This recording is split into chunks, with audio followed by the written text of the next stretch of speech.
देखिए, रबी सीजन की बुआई शुरू हो गई है, लेकिन किसानों को अभी तक खाद नहीं मिल सकी है। कई दिनों तक भटकने के बाद किसान अब बाजारों से महंगे दामों में खाद ले रहे हैं। जिले भर के किसान परेशान हैं। किसानों को एक तो खाद नहीं मिल रही और अगर मिल भी रही है तो जरूरत से कम मिल रही है। यही समस्या पूरे प्रदेश में बनी हुई है। रोजाना बड़ी संख्या में किसान अपने सारे काम छोड़कर खाद के लिए लाइंस में खड़े रहते हैं, जहां उन्हें घंटों बाद बहुत कम मात्रा में ही खाद मिल पाती है। की डिमांड और इस समय बोनी के सीज़न में इस तरीके के जो शिकायतें आती हैं उनको लेकर के भी, और जो हम लोगों के खुद के इनपुट हैं इसको लेकर के भी कार्रवाइयाँ जारी हैं। अभी वर्तमान में भी एक कार्रवाई एसडीएम हुजूर के द्वारा लोकल खाद विक्रेता पर की गई है।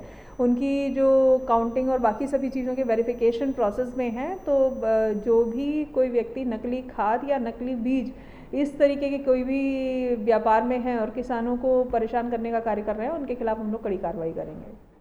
यहाँ पर हम लोग के समस्या समझना तो रोज आते हैं और चले जाते हैं।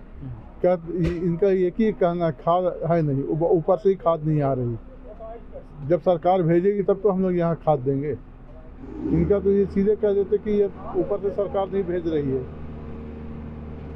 अब हमें ये पता नहीं कि सरकार नहीं भेज रही है कि ये लोग आती है तो ऊपर से ब्लैक करके किसी बढ़िया व्यापारी को दे देते हैं।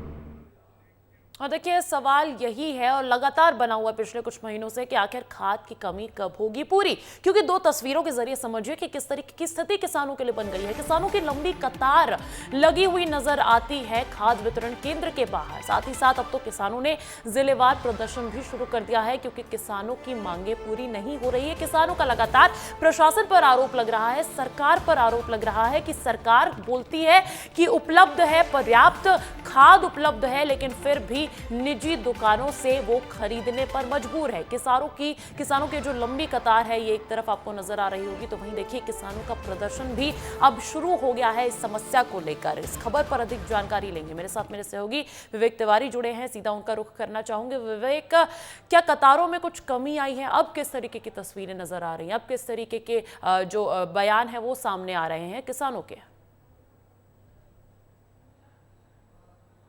अंजलि, अभी जो खाद की किल्लत है वो पूरी नहीं हो पा रही है। हम वहीं पे अभी थे जहाँ पे खाद वितरण केंद्र है, वहां पर अभी भी लोगों की कतारें लगी हुई हैं और इस ठंड में सुबह से किसान आ जाते हैं और यही मांग करते हैं कि खाद कब तक आएगी। लेकिन किसानों का ये कहना है कि जब वो समितियों पर पहुंचते हैं तो समिति के प्रबंधक के द्वारा ये कहा जाता है कि खाद अभी आई ही नहीं। जब हम जिम्मेदार अधिकारियों से रीवा कलेक्ट्रेट में मौजूद हैं, हम यहाँ अधिकारियों से बात करते हैं, कलेक्टर से बात की, तो उनका ये कहना है कि लगातार रैक आ रही है, किसानों को उपलब्ध कराई जा रही है। लेकिन ग्राउंड जीरो की हकीकत ये है कि किसानों को खाद मिल ही नहीं पा रही। और सबसे बड़ी बात अंजलि, कि जब वही किसान किसी निजी डीलर के पास जाते हैं खाद लेने के लिए, तो बड़े दामों से के साथ वो खाद उपलब्ध हो जाती है। तो सबसे बड़ा सवाल ये खड़ा होता है कि सरकार अगर खाद आ रही है तो किसानों तक उपलब्ध क्यों नहीं हो पा रही, और किसान जो सुबह से लाइन लगाकर एक बोझ की खाद के लिए लाइन लगा रहा है, फसलों की उपज के लिए बेहद जरूरी है। ऐसे में जल्द से जल्द इस समस्या का समाधान किया जाए, यही उम्मीद जताई जा सकती है।